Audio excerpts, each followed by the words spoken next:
یہ بات ہے ایئر 1812 کی، جب ایک سوئس ایڈونچرر عربین ڈیزرٹ سے بھیس بدل کر گزر رہا تھا۔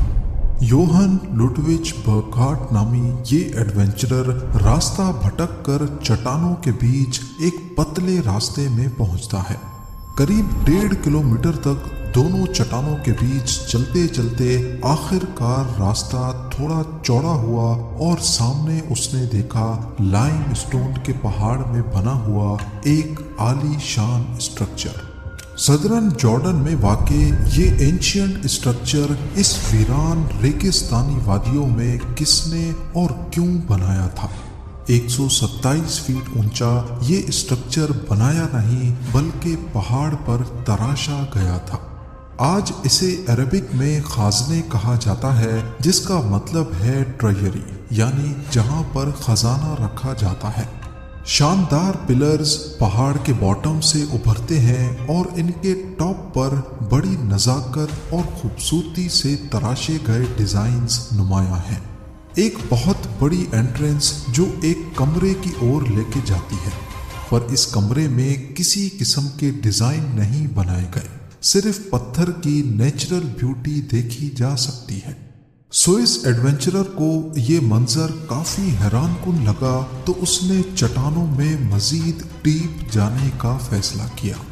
شاید وہ اتہاس کے کسی کھوئے ہوئے شہر کو ڈھونڈنے کے کافی قریب تھا۔ آگے اس نے لگ بھگ 6000 لوگوں کے بیٹھنے کے لیے ایک تھیٹر دیکھا اور یہ بھی پتھر پر تراش کر بنایا گیا تھا۔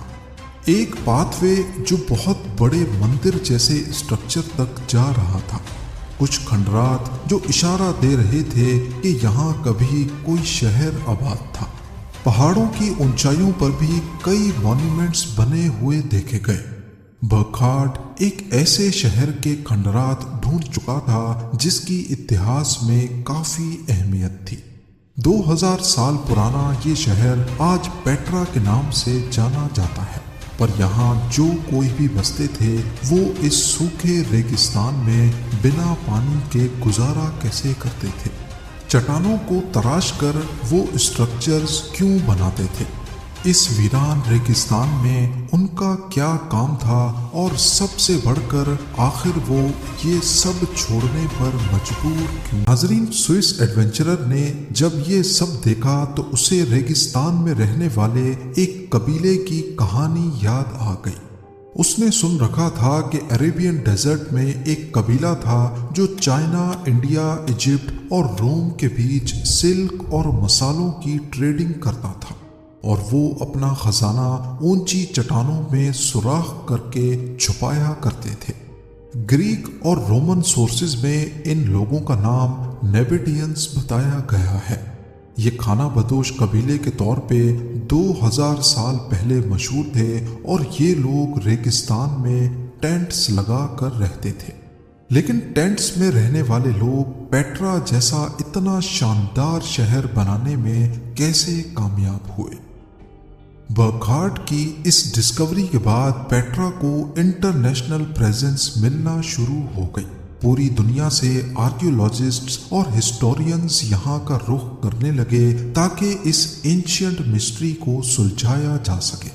ظاہر ہے 127 فٹ اونچی کنسٹرکشن، اور وہ بھی کوئی معمولی نہیں بلکہ پتھر کو تراش کر بنانا کوئی عام سی بات نہیں ہے۔ اس کے لیے ورکرز نے ضرور کوئی ٹیمپرری اسٹرکچر کھڑا کیا ہوگا۔ جیسے آج کل بھی آپ نے دیکھا ہوگا، کنسٹرکشن کے دوران بلڈنگ کے ارد گرد لکڑیوں کا ایک اسٹرکچر بنایا جاتا ہے جس پر ورکرز کھڑے ہو کر کام کرتے ہیں۔ پر نہ صرف ٹریجری بلکہ پیٹرا میں دوسرے اسٹرکچرز پر بھی ایسے کوئی نشانات واضح نہیں ہیں جو اس کی کنسٹرکشن کے بارے میں کوئی اشارہ دے سکیں۔ بہت ساری ریسرچ اور ایکسپیریمنٹس کرنے کے بعد ریسرچرز کو پیٹرا میں ہی ایک انکمپلیٹ اسٹرکچر ملا، اور شاید اسی میں چھپا تھا اس کی کنسٹرکشن کا راز۔ اس کو دیکھ کر ایسا معلوم ہوتا ہے کہ یہ اسٹرکچر کا صرف اوپر کا حصہ ہے اور باقی نیچے کا لائم سٹون کاٹا ہی نہیں گیا۔ اس سے یہ ظاہر ہوتا ہے کہ نیبیٹینز کسی بھی اسٹرکچر کو اوپر سے بنانا شروع کرتے تھے۔ ٹرویری کی کنسٹرکشن میں بھی پہلے وہ 7 والی چٹان پر چڑھے اور ایک ہاریزونٹل شافٹ لائم اسٹون کے پہاڑ میں کھود دی۔ اس شافٹ کے اندر کھڑے ہو کر وہ پلرز اور مختلف ڈیزائنز تراشتے اور پھر آہستہ آہستہ نیچے بڑھتے جاتے۔ جب اوپر کا آدھا اسٹرکچر مکمل ہو جاتا تو نیچے پتھر کا ملبہ اتنا زیادہ جمع ہو جاتا کہ اب اس کی سلوپ پر چڑھ کر باقی آدھا اسٹرکچر آسانی سے کمپلیٹ کر لیتے۔ دنیا بھر میں اینشینٹ سائٹس پر کنسٹرکشن کا یہ طریقہ کہیں اور نہیں دیکھا گیا۔ اس ٹرک کے بارے میں ریسرچرز کو اشارہ تب ملا جب انہوں نے امریکہ میں پیٹرا جیسا اسٹرکچر ہو بہو تراش کر بنایا۔ نیبیٹینز نے پیٹرا میں بہت کم لکھائی چھوڑی تھی۔ صرف 1-2 جگہ پر ایرامیک اسکرپٹ میں کچھ لکھا ہوا پایا گیا۔ یہ لینگویج مڈل ایسٹ میں جیزس کے دور میں استعمال ہوتی تھی۔ اس اسکرپٹ میں لکھا تھا کہ یہ ٹومب بہت مقدس ہے، اس کے اندر جو کچھ بھی ہے اس کو نہ کبھی بدلا جائے نہ یہاں سے نکالا جائے۔ لیکن جس چیمبر کے باہر یہ لکھا تھا اس کے اندر صرف چند شیلف کے علاوہ اور کچھ بھی نہیں تھا۔ ان شیلف کی سائز دیکھ کر اندازہ لگایا گیا کہ یہ ڈیڈ باڈیز رکھنے کے کام آتے تھے۔ یہ جگہ اصل میں ان کا بریل چیمبر تھا۔ پیٹرا کی چٹانوں میں ایسے 800 سے زیادہ چیمبرز دریافت ہو چکے ہیں۔ شروعات میں یہ بھی سمجھا جاتا تھا کہ شاید یہ شہر کوئی قبرستان تھا، لیکن بعد میں ریسرچرز کو یہاں کچھ ایسے ثبوت بھی ملے جو یہاں زندہ لوگوں کے ہونے کا اشارہ بھی دیتے ہیں۔ لیونگ ایریا کی سائز کا اندازہ لگانے پر معلوم پڑا کہ اپنے گولڈن پیریڈ کے دوران پیٹرا میں 20,000 سے 30,000 لوگ رہتے تھے، پر یہ 30,000 لوگوں کا شہر اور وہ بھی بنجر ریگستان میں، تو یہ لوگ پانی کہاں سے لاتے تھے؟ اس کا ایک سراغ ملتا ہے پیٹرا میں موجود ایک اسٹرکچر میں جسے گریٹ ٹیمپل کہتے ہیں۔ یہاں فرش پر کچھ سوراخ ملے ہیں۔ ایسا معلوم ہو رہا تھا کہ شاید اس کے نیچے سے پانی گزرتا تھا۔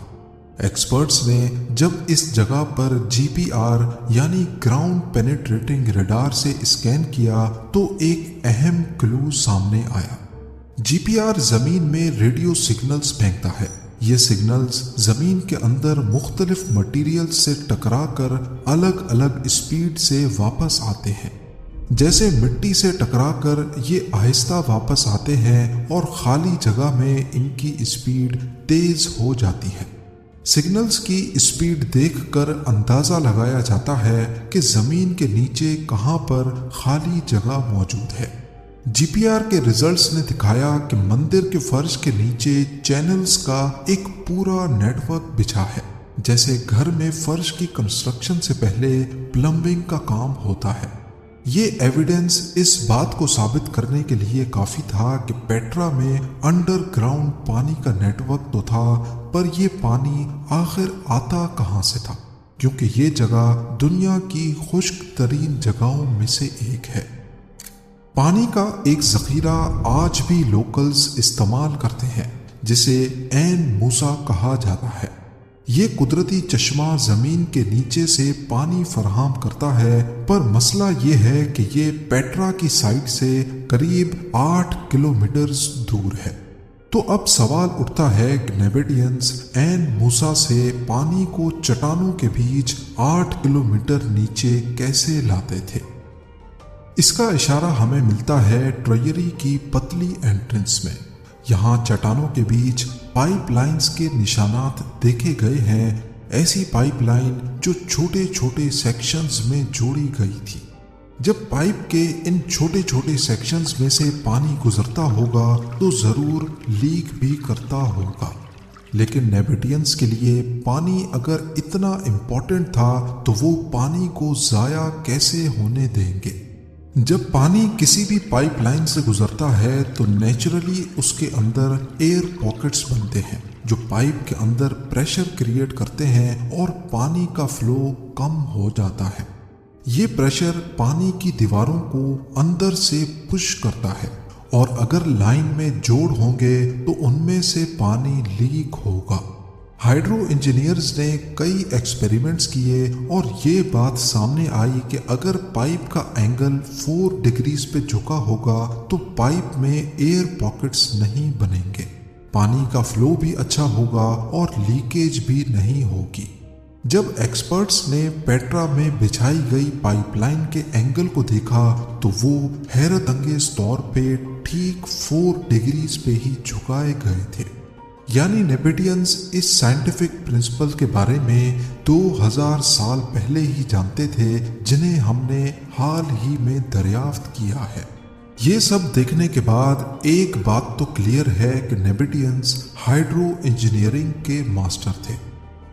پیٹرا میں پانی صرف عین موسیٰ سے نہیں بلکہ پہاڑوں سے آنے والے فلیش فلڈ سے بھی سپلائی ہوتا تھا۔ آج بھی جب یہاں فلیش فلڈز آتے ہیں تو وہ کافی ڈیڈلی ہوتے ہیں۔ ان سے بچنے کے لیے پیٹرا میں مختلف لوکیشنز پر اینشینٹ ڈیمز بنائے گئے تھے۔ ریسرچرز یہاں قریب 5 اینشینٹ ڈیمز ڈھونڈ چکے ہیں، جن میں سے کچھ کی دیواریں 2000 سالوں سے آج تک پریزروڈ ہیں۔ یہ ڈیمز نہ صرف پانی اسٹور کرنے کے کام آتے تھے بلکہ شہر کو فلڈز کی تباہی سے بھی بچاتے تھے۔ پیٹرا کے بارے میں ابھی تک ہم یہ جان چکے ہیں کہ یہاں بسنے والے نیپیڈینز چائنا، انڈیا، ایجپٹ اور روم کے بیچ ٹریڈنگ کرتے تھے۔ ان کی پتھروں کو تراش کر اسٹرکچرز بنانے کی اسکلز دنیا میں کہیں اور نہیں دیکھی گئی۔ ریگستان میں ان کے انجینئرز نے پیٹرا کو پانی کیسے فراہم کیا؟ لیکن ایک مین سوال ابھی تک وہی ہے کہ آخر یہ شہر ویران کیوں ہوا؟ یہاں بسنے والے 30,000 لوگ اپنے شہر کو چھوڑنے پر مجبور کیوں ہوئے؟ اینشینٹ ریکارڈ سے ہمیں یہ پتا چلتا ہے کہ ایئر 363 میں ایک بہت خطرناک ارتھ کویک آیا تھا، اور پیٹرا میں ایسے ٹوٹے ہوئے اسٹرکچرز کا ملبہ بھی موجود ہے جو صرف ارتھ کویک کا کام ہی لگتا ہے۔ شاید اس ارتھ کویک کی وجہ سے پیٹرا کے کئی اسٹرکچرز گر گئے اور ڈیمز ٹوٹ گئے۔ اس کے بعد وہی پانی جو شہر کی جان تھا ان کی جان لے ڈوبا۔ فلیش فلڈز پورے شہر کو بہا کر لے گئے اور بچے کچے انفراسٹرکچر جو نیپیڈینز نے کئی 100 سالوں میں بنائے تھے کھنڈرات میں بدل گئے۔ اب نہ تو یہاں پانی بچا تھا اور نہ ہی کوئی سسٹم۔ ٹریڈرز نے اپنے راستے بدل لیے اور شہر کے لوگ آہستہ آہستہ دوسرے شہروں میں چلے گئے۔ پیٹرا کو یونیسکو ورلڈ ہیریٹیج سائٹ کا درجہ 1985 میں ملا، اور اگر آپ نے Indiana Jones and the last crusade دیکھی ہو تو اس میں جو ہولی گریل کا ٹیمپل ہے وہ اصل میں پیٹرا کا الخازنے ہی ہے۔